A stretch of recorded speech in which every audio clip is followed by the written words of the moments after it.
In this edition of the Shop Talk series, we're on the road at Thunder Road with the driver of the number 86 late model, Marcel Gravel, out of Wolcott, Vermont.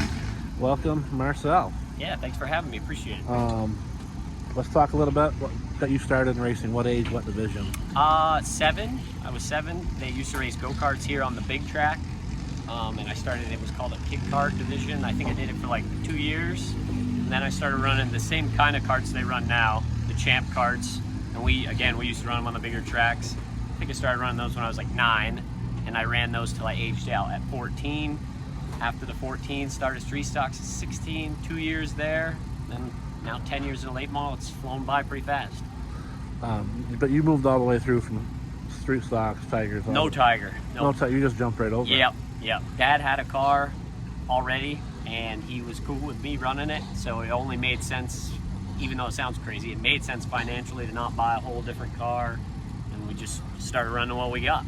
How hard was that from going from a 4-cylinder to a V8? It was pretty tough at first. You know, it's a pretty big jump, especially back then. The tires were different. I mean, the street stocks were going slow then compared to what they're going now. So like, it was a pretty significant increase for sure. But we did all right. The first year wasn't as ugly as I thought it was going to be. Stole a couple trophies, didn't win one, but no, it was a tough transition, but we handled it pretty decent, I think.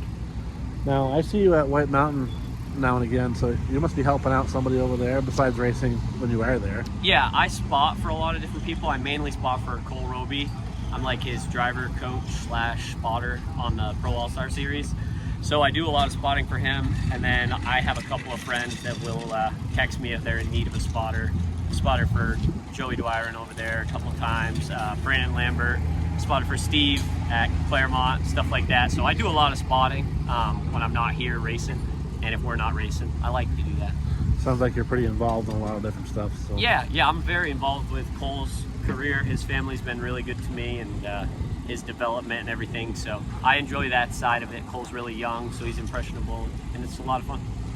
Let's talk a little bit about your crew. You guys got quite a crew that helps you out every week to make it successful. So yeah, we built it up pretty good. We started with just a couple of us, and now we got a pretty solid team of everybody who knows what they're doing, with Dad and obviously leading the way. And then Drew's back now. One of my friends, Joe, he started helping us a few years ago.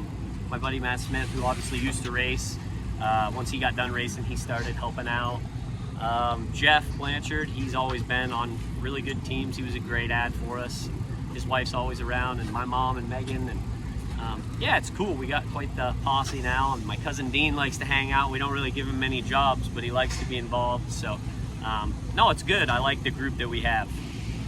So sponsors pay the bills. Yes. What do we got? Yeah, so I have been doing bad at this lately with remembering them all, but I got to thank Pete's Equipment Sales and Rentals first and foremost. Jason, he really changed the trajectory of my career with everything that he's done for me, so I'm really appreciative of that. 5-Star Race Car Bodies, Port City Race Cars, Roby Builders, Facta Homes, Clausen Crane, The Village Restaurant, Calderwood Insurance. Who's on the left rear side? Hold on, it'll come to me. Oh, Key, South Burlington. They're a new partner of mine this year. They've been great. Really like working with them. Coyote Tractor. I have a few smaller ones, that just kick me money here and there, and they don't want anybody to know. So they know who they are, so we appreciate them. And yeah, just all my guys for helping me out. And your sponsor that lets you do this, what is it? Capital Concrete for paying Johnny's gas. What do they pay your gas? Yep. Pit pass?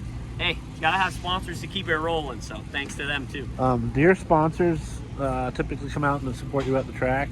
A lot of them do, actually. Yeah, Jason is definitely the most involved one.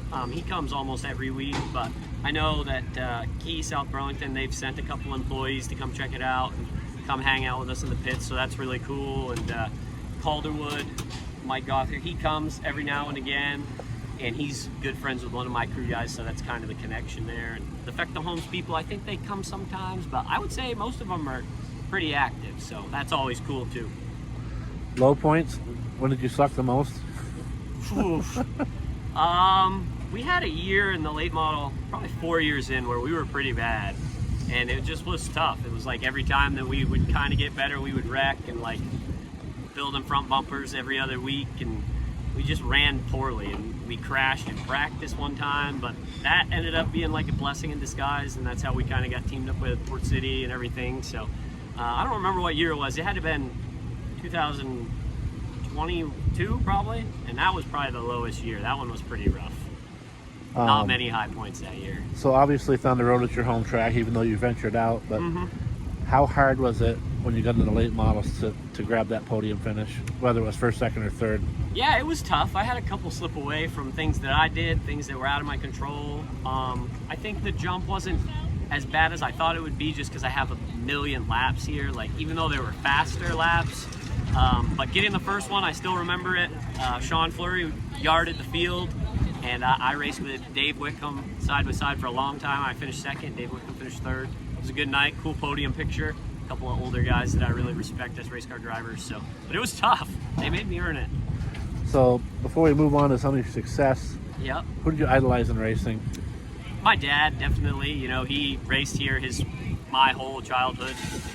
So definitely him, and like obviously him being around, you know, at the house. So like you're getting to just be around him all the time. And then when you come, you only really pay attention to one guy, you know, especially if it's your dad. But there's been other guys that, you know, you admire what they do, but like definitely dad. There's been guys I built my style after. I really liked how like Dave Pembroke raced.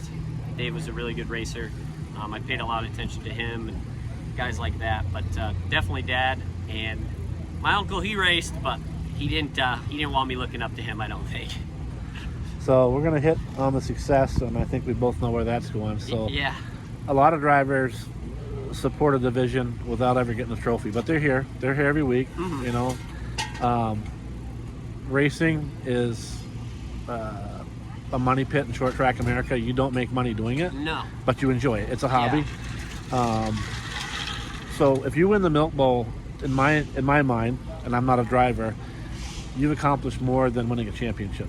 Yeah. It's kind of like winning the 500. Yeah, right. I get that. So you joined an elite set of people that have won back-to-back Milk Bowls. That's pretty huge. Yeah, definitely. I mean, it's not hard to pick out your career, like defining stuff when those two things have happened. No, we've been very fortunate, and I think it's just because I have a tremendous amount of respect for that race. It means a lot to my dad. It means a lot to me, my family, everybody. And I mean, it means a lot to all these guys, don't get me wrong, but we put a ton of effort into that one specifically. And the fact that we won it back-to-back, and now we're going to have a chance to be one of the only drivers, not one of, the only driver ever to win 3 in a row, that would be really cool. So Nobody's done that? nobody has done it yet. 7 people have won 2, but nobody's won 3. And there's a lot of people that have raced that race. Yeah, no, I don't take it lightly at all. Right. You know, I mean, it's a big deal. And now when I roll in here, when I'm 55, 60 years old, I'll always get to go out on the front stretch and, you know, see all the cool stuff. The guys that I used to grow up watching run it, you know, Brian and John and Patrick and all those guys. And it's like, man, I remember when they were racing. And someday I'm going to be that to somebody. So, no, it's really cool honor. And, God, I would love to do it just one more time. I'd love to say I want to be real greedy and just do it once more. So when you grabbed that first one two years ago, that must have just shot you guys right up to the moon, didn't it? Oh God, yeah. I never had time fly quite so fast as it did after that. It felt like I didn't even have time to soak it in. It just went so fast. It was the craziest feeling I've ever experienced in my entire life. The second one was obviously very crazy as well, but that first one, there's just nothing like it. So it shot us to the moon for sure, and we stayed up there for the whole winter. So this interview is mainly about you and your team and your sponsors. I want to talk about myself just for a second. So I've been coming here since I was 2 years old. Yeah. I fell asleep on the wooden bleachers in the heyday of what was the glory days of the short car era. Yeah. When you were little, you all probably said, I want to race one day. Yeah. It's crazy to get that point and then be successful. Yeah. So now that you're older, and you probably don't have any kids yet, but if you look at those kids in the stand, what would you say to them if they wanted to race? Yeah, that's a good question. And I think that as I've gotten older, I'm 30 now, I feel like I understand it a little bit better. It's like we talk about it all the time in the shop. It's like right now I'm right where 7-year-old MJ wanted to be, you know? So like I always look at it like that. So if you're a kid out there that's racing go-karts here, or you haven't got to race them yet, if you want to do it bad enough, yeah, I mean, you can do it. Like, I know that sounds cliche, but it's just facts, you know? I don't I don't really come from money. Like, I wanted to race late models. I wanted to do it at a high level. I wanted to have a couple of them. We wanted to win. I did what it took. It's a lot of work that people don't see. But if you just keep grinding at it, I mean, there's a lot of guys with the same kind of story down through here where it's just, this is what we wanted to do. So if you've decided this is what you want to do, you just got to stay after it at the end of the day. And don't let anybody tell you any different. If you want to be the next Jason Corliss or Scott Dragon or me, you can do it. It's not going to be easy by any means, but it can be done. So back to the Milk Bowl. Like I said, I've been coming here since Price was a cowboy. I don't know how it is for a driver like yourself, but when I'm starting to do the math after the second segment, Yeah. I'm lost. Yeah. So coming out of that second segment, even though you have a shot in your mind, do you try to get the numbers and figure out where you got to be?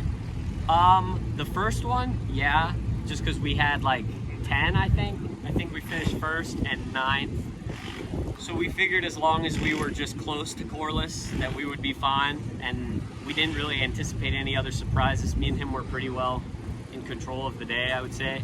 There were other cars that were good, but we just had the good segments. The second one, winning the first segment and the second segment, put a lot of pressure on because I knew exactly how many points I had, and I knew exactly what I wanted to try to do, and we just came up a little short, come home third there. But yeah, you definitely do, and when you get out there, you can get lost in it pretty easy if Jason or whoever you're racing. Jason just happens to be the guy that I've been racing for the two that I've won, and they get 4 or 5 spots ahead of you, and there you are doing 90, trying to do math, going down the backstretch on if you're going to lose or if you're going to win. While you're driving. While you're driving, and your spotter's talking, and you got to pass people, and it's a hectic race, and I hope people get to experience what it's like to have a chance to win it, because even having a chance is pretty wild, just the emotion that goes into that. No, I think the Milk Bowl is the crown jewel, like I said, more than the championship. So only, I don't remember exactly how many drivers have scored a 3. Mm-hmm. The competition is different than it was back then. Yeah, oh yeah. Do you think that's mathematically possible? With you going in with a 2, like you said, you know what your goal was. Is it possible to get a 3 these days? Oh yeah, I think it is. Even, I mean, obviously I had the benefit, that big wreck obviously changed the Milk Bowl for everybody, not just me, but I think some of these guys have had cars enough where they could do it. I mean, it was a few years ago where Bobby T, I think, had a car enough to do it, and it just didn't end up working out. But like, you can look at a car and be like, wow, that guy, he's got a piece today. And I mean, Corliss has had a lot of good cars. Nick, if those guys just catch the right brake one time in each segment, all of a sudden it's not that hard for them to go from 14th to 6th. And if they got 35 laps to go from 6th to 1st, I'd put my money on any of them any day to be able to do that. So I think it can be done. I don't know if I'll ever get closer than 5. I didn't think I'd ever get single digits, so I'll take that. Well, Marcel, I appreciate you taking the time to talk to me today and let people get an insight on you and your team. Yeah. Drink plenty of fluids. We're gonna. You guys got double features today, so it's just like mid-season champion. You got double points on the line. Yep. So mid-season can make or break you. Today can make or break you. Yeah. You can be in the penthouse to go to the outhouse or vice versa. If you're having a horrible year, that is a big turning point for some people. Yeah. Where do you sit in points right now? I don't even know. I don't even look this early. I think I got to be 5th or 6th, I think. Brandon's had a really good year. Jason. A lot of guys have just been super consistent to start. And I've been around the same guys most of the time. Bobby T's had a really good year. So I think we got to be 5th or 6th. But all of us are really close. You know, every race it seems to end, we're all right together. One of us is just leading it, or stuff like that. But I think I'm 5th or 6th. Well, best of luck to you today, and I hope we have another conversation come October at Milk Bowl. Oh man, me too, Johnny. Me too. Thank you.